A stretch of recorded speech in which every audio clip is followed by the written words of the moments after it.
ही काँग्रेस आता जी काही उरली सुरली राहिलेली आहे ही बाडगोळांची काँग्रेस आहे. आणि बाडगोळ हे नेहमी नव्या संशोधनाला भीत असते. लपायला तर कुठं निघाले की ईव्हीएमच्या मागं निघाले. पण मी म्हणतो ठीक आहे, तुम्ही म्हणताय गडबड आहे. मग जयंत पाटील का निवडून आलं, पटोले का निवडून आलं, लोकांच्यासाठी सातत्यानं आम्हाला आंदोलनं हातात घ्यावी लागते. हे आंदोलन म्हणजे ह्या अडगळ्यांच्यासाठी आमची एक शाळा आहे. नवतंत्रज्ञान राजीव गांधींनी आणलं, रेल्वे इलेक्ट्रिकवर चालायला राजीव गांधींना लावली आहे. आमच्याकडं टी व्ही आला सॅटेलाईटद्वारे घरात दिसायला लागलं, राजीव गांधींनी आणलं. आता ईव्हीएम बी तुम्ही आणलेलं होतं का, आता तिथून का पळ काढायला लागला.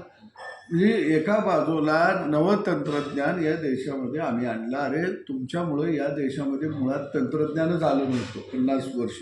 कारण इथेनॉलचा शोध ब्राझीलमध्ये 1947 साली लागला आणि अटल बिहारी वाजपेयी आल्यानंतर इथेनॉल आपल्याकडे वापरायला सुरुवात झाली किंवा परवानगी त्यांनी दिली. आणि म्हणून मला वाटतं की तंत्रज्ञानाला विरोध करणारे ही काँग्रेस आता जी काही उरली सुरली राहिलेली आहे ही बाडगोळांची काँग्रेस आहे. आणि बाडगोळ हे नेहमी नव्या संशोधनाला भीत असते. काय म्हणजे जसं पूल बांधला की नावाड्याला वाटतं की माझा धंदा काय होईल, काय मग फुलच झालं नाही पाहिजे. तसं यांचं चाललेलं आहे. आता ही लपायला तर कुठं निघाले की ईव्हीएमच्या मागं निघाले. पण मी म्हणतो ठीक आहे, तुम्ही म्हणताय गडबड आहे. मग जयंत पाटील का निवडून आलं, पटोले का निवडून आलं, रोहित पवार का निवडून आलं, मला वाटतंय विजय वडेट्टीवार निवडून आलं. मला वाटतं की ही गडबड केली आहे ईव्हीएममध्ये.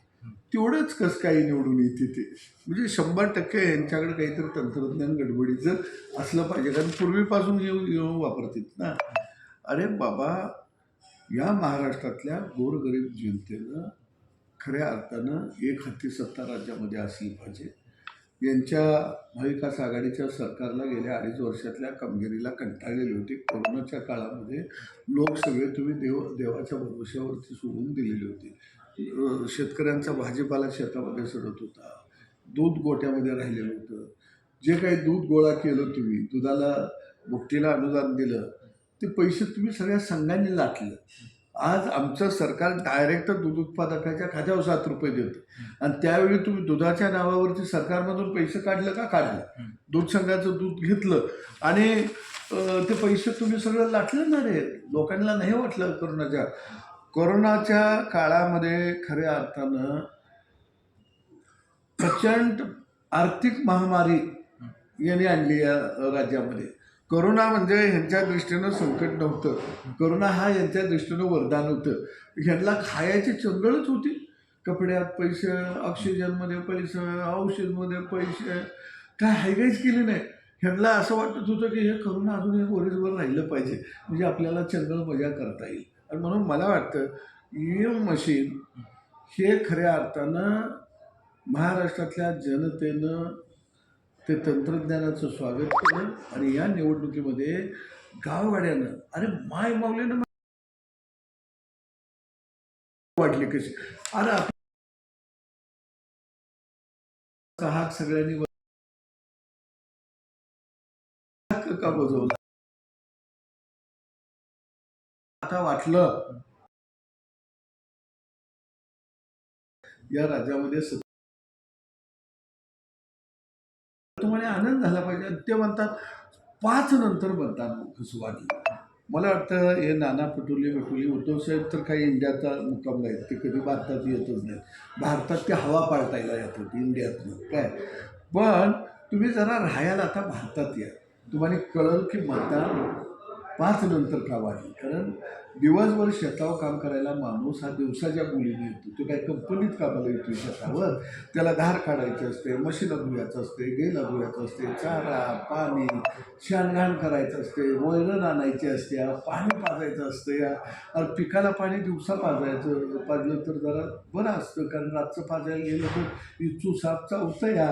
काय तुम्ही राहणार इंडियात एशीमध्ये, तुम्हाला काय कळणार आहे उसाला पाणी गुंड्यातनं जाते का हुंड्यातनं जाते काय, हे तुम्हाला समजेल का बा. तुम्ही बसताय कुठं एशीमध्ये. म्हणून आता मला वाटतं तुम्ही गड्यानं जरा शेती करा. म्हणजे आता तुम्ही या संदर्भात मोहीम राबवणार का की त्या काळामध्ये ईव्हीएम कसं प्रकारे योग्य आहे, तंत्रज्ञान कसं आहे, त्याबद्दल आज तुम्ही आंदोलन केलं समर्थनार्थ. काय आहे की या येडगाळ लोकांच्यासाठी सातत्यानं आम्हाला आंदोलनं हातात घ्यावी लागते. बरं. ही आंदोलन म्हणजे ह्या येडगाळांच्यासाठी आमची एक शाळा आहे काय. आणि मग आम्ही ह्या येडगाळांना त्या शाळेमध्ये जनतेला पहिल्यांदा जनता बोलायला लावतो आम्ही.